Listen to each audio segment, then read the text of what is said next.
Hi again and welcome back.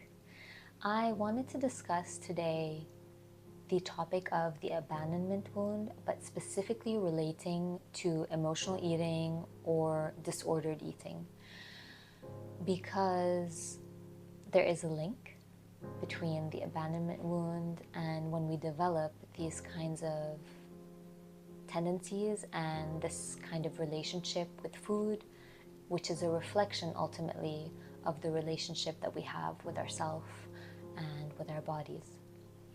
So when you have the abandonment wound, and I briefly discussed the abandonment wound in my previous video, so if you haven't checked it out, please do. It will be really helpful for more information and context as well to support you in this current video. So when we have the abandonment wound and we struggle with disordered eating or eating disorders, it is usually because when we've been abandoned, when we felt left, ignored physically, emotionally by a parent or caregiver, that can really leave a hole and an emptiness inside. And a lot of times when that abandonment wound develops, we might develop eating disorders or emotional eating to fill that hole within, to fill that emptiness and that void that we feel and that we're experiencing.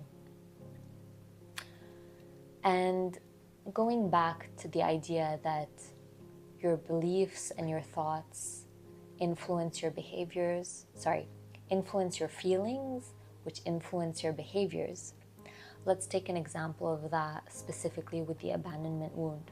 So a lot of times when we have the abandonment wound, we will think and we will believe that I am not enough. I am not enough. That is why the person left. I wasn't good enough. I wasn't worthy of their unconditional love. So that's why they left me. That's why they abandoned me or us. And then, so that leads to feelings of sadness, anxiety, maybe some shame, and a deep emptiness, solitude within.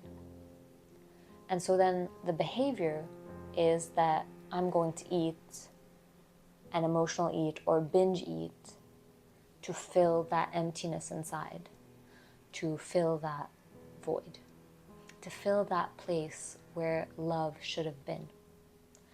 And so with the work that we do together and that I do with my clients, we go back to that abandonment wound and we give it all the attention, the tender love and care and kindness that it needs, with many other also more concrete tools and exercises, so that you can heal that abandonment wound. And by healing that root cause, which is the abandonment wound, then ultimately the way you feel will change. You won't believe anymore that it was your fault, or that you weren't good enough, or that it was something that you did or something that you could have done differently. And then you'll notice that the behavior of the emotional eating and the disordered eating will no longer be, because that is just a coping mechanism. That behavior is a coping mechanism to help you survive and deal with the fact that you were abandoned and that it was extremely painful and that it was difficult and that it really impacted you. I hope that this was useful to you, and if you struggle with eating disorders, disordered eating, emotional eating, you're not alone. Please reach out. Please ask for support. The challenge with these coping mechanisms or these behaviors is that they often love secrecy and isolation, but you don't need to be alone in this, and you deserve to have help and support and kindness and attention. So please do write to me if you have any questions, make comments, share this with anyone who might find it useful, and I'll see you again soon. Thank you.